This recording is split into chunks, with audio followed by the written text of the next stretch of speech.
सभी को नमस्ते। और आज हम बात करने वाले हैं नौवें भाव की। नौवें भाव में राहु कैसे काम करता है ना। देखो, नौवां जो भाव है ना वो धर्म का है। और राहु जो प्लेनेट माना जाता है वो अधर्म के लिए जाना जाता है ना। और कलयुग ही प्लेनेट है, कलयुग ही है राहु बेसिकली, है ना। उसकी जो प्रवृत्ति है वो पूरी की पूरी कलयुग प्रवृत्ति है राहु की। ठीक है।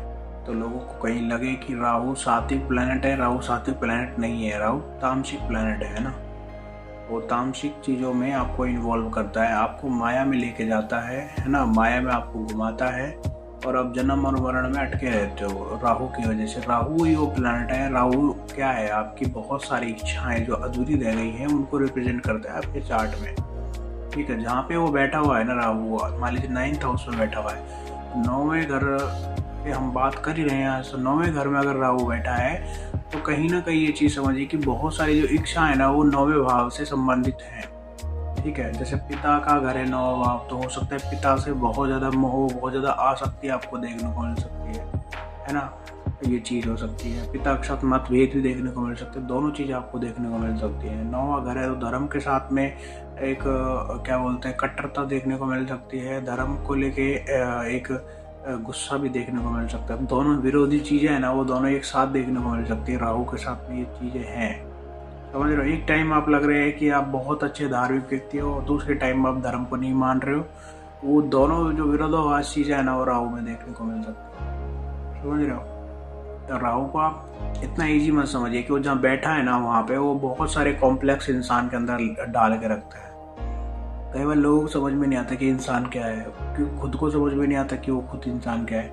इल्यूजन में डालता है, भ्रम में डालता है, माया जाल में डालता है, अपनी पर्सनैलिटी को समझ नहीं पाता है इंसान। राहु के अंदर वो चीज़ है। देखो, राहु क्या है, राहु वो प्लैनेट है जो जिसकी वजह से तुम्हारा जन्म हुआ है ना। तुम्हारे जन्म का जो कारण है ना वो राहु है। तुम्हारी इच्छाएं तो तुम्हारे जन्म का कारण है, समझ रहे हो। तुम्हारा कहीं भी कोई भी मोह रह गया है किसी भी चीज़ में, जैसे 9th हाउस में राहु है, उच्च शिक्षा से रिलेटेड कुछ मोह रह गया है कि मेरे को उच्च शिक्षा ग्रहण करनी है, विदेश जाना है, धर्म को समझना है, गुरुओं को गुरु के मार्गदर्शन में जाना है, गुरु से ज़्यादा से ज़्यादा जुड़ना है आपको। तो वो चीज़ है ना। पिछली बार में आपका गुरु के प्रति कोई अपराध बना था, 9th हाउस में राहु मिला है, तो वो अपराध को ठीक करना है, गुरुओं को सम्मान आपको करना है, तो वो चीज़ आपको करनी पड़ती है ना, क्योंकि राहु 9th हाउस में आपको मिला है। तो आध्यात्मिकता के लिए अच्छा है, बुरा नहीं है, पर उसके अंदर शो ऑफ भी आ जाता है, दिखावा भी आ जाता है कि मैं तो इतना आध्यात्मिक हूँ। केतु अगर है तो केतु 9th हाउस में अच्छा है, क्योंकि शो नहीं करता ज़्यादा चीज़ों को, है ना।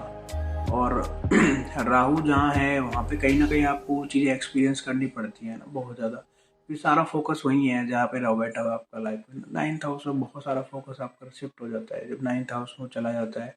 और फिर 9वां घर है वो धनु राशि है। वो राशि भी उस तरीके की जो धर्म का, दर्शन का, इन सब चीज़ों का है ना। तो वो चीज़ है। तो 9th हाउस के साथ में प्रॉब्लम ये होती है कि अगर खराब बैठा हुआ है ना तो पिता के साथ प्रॉब्लम देखने को मिल सकती है, मतभेद देखने को मिल सकते हैं, है ना। और फादर के साथ में दिक्कत ज़्यादा देखने को मिलती है, कॉन्फ्लिक्शन ज़्यादा देखने को मिलते हैं। अगर अच्छा बैठा है तो वो मोह देता है फिर आपको। तो दोनों साइड से उसका पक्ष आप समझ सकते हैं, क्योंकि एक डीप अटैचमेंट वो देता है फादर के साथ में 9th हाउस का रहो। तो वो काम तो उसी तरीके से करेगा। वो 9th हाउस का रहो तो उच्च शिक्षा से, हायर लर्निंग से आपको कहीं ना कहीं अटैचमेंट रहता है, जुड़ाव रहता है ना। तो मैं तो देखो हमेशा ही कहता हूँ कि जब भी राहु के बारे में बात करूँ तो कुछ ना कुछ विघ्न आपको देखने को मिलता ही मिलता है ना। तो वो चीज़ है। अब प्लेनेट किसके बारे में बात कर रहे हो आप, तो राहु के बारे में बात करो तो कुछ ना कुछ विघ्न, कुछ ना कुछ बाधा आपको देखने को मिलती है ना। क्योंकि वो डिस्टरबेंस तो आपको मिलेगा ही मिलेगा देखने को, है ना। वो चीज़ है ही, उससे आप बच नहीं सकते हो।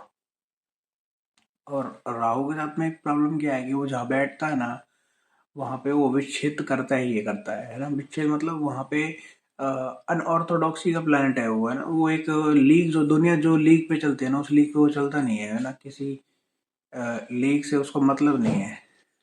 तो वो उस तरीके का प्लानट है कि भाई वो, आप सोचो कि यार ये एक ढर्रा बना दिया है, एक सामाजिक ढांचा बना दिया है, उसमें वो चलेगा, तो उसमें वो नहीं चलता है कभी भी, क्योंकि उसकी वो प्रवृत्ति नहीं है। वो चलेगा ही नहीं उस प्रवृत्ति पर। ठीक है।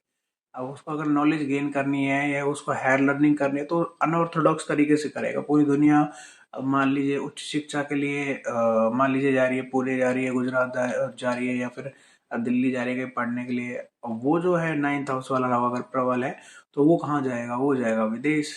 दुनिया से हटके काम करना होता है 9th हाउस के राहु के साथ में, ये चीज होती है। ठीक है, राधे राधे।